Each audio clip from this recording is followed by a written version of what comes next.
I watched your video, your initial reaction to that Lions Cowboys game, and you said, I don't want to talk about the officiating. We haven't talked about the officiating. And I was like, you're going to talk about the officiating on my show. Yes, we So, did. Yes, we will. Thank you. First, before we get into the officiating, can you kind of like give me and Chus your perspective of that final 2-point conversion play, pass to Decker that should have maybe won the Lions that game, but instead ensued in the most chaotic, penalty-driven end of a game we've seen all year?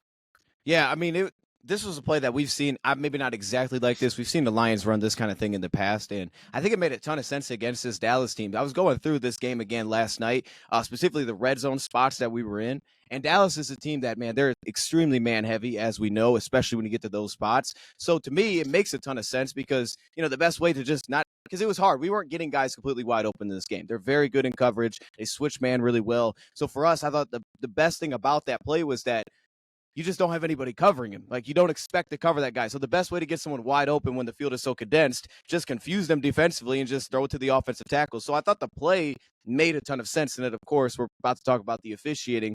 Obviously, they called him ineligible on the play, but they did get him wide open. So the play was smart. We've done something like it before. It's worked in the past. I can remember back a couple years ago when, we played Seattle. I think it was on the road, and we did a similar type of thing. So, we've seen it before. I've never seen it get called back necessarily, but it's worked before, and it should have worked there.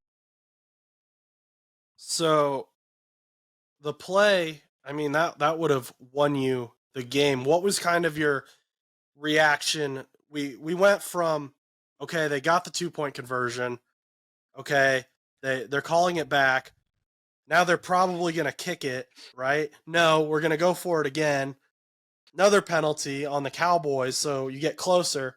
Okay, let's kick it again. And Dan Campbell, the head coach, has come out and said, I don't know if you've seen his radio interview, but he came out and said, no, don't be nice to me. If you think it was a stupid decision, tell me it was a stupid decision. But like, what were your kind of in that moment watching that? What were your emotions? Yeah, in the moment was definitely different than when I stepped back from it. In the moment, I was just saying, man, take the extra point. And it was one, I guess in a way, it's kind of a two-sided thing for me. One side is like, okay, I understand why you want to end it, especially if you feel like the officiating's been crazy. I was like, let's not continue this game. Let's just get out of here. But at the same time, in the moment, I wanted to take the extra point because I thought we had created movement offensively. We were able to run the football. I thought we'd be able to go win in overtime. So I was like, let's just play another quarter. I think we're better than this team. Let's go end it that way. Let's not kind of do this, whatever we're doing right here. However, I think when I step back, I have to take it, and you may have heard me say this before, but I look at it from a bigger, view than just that specific play, right? You can question him going for 2 over and over. I would also say that they had guys open on every single 2-point play. The last one, not as much. But at the same time, I think when you look at it from a whole view, I can't question Dan Campbell's decision-making there because what Dan Campbell's aggressiveness has been, and not just like aggressiveness, like not thinking, because I think that's the narrative that can get painted to him. Is like he's just not thinking, he's just aggressive no matter what. But that's not true. I mean, we've seen games where at times, he punts it away or he pulls back based on how the game is going.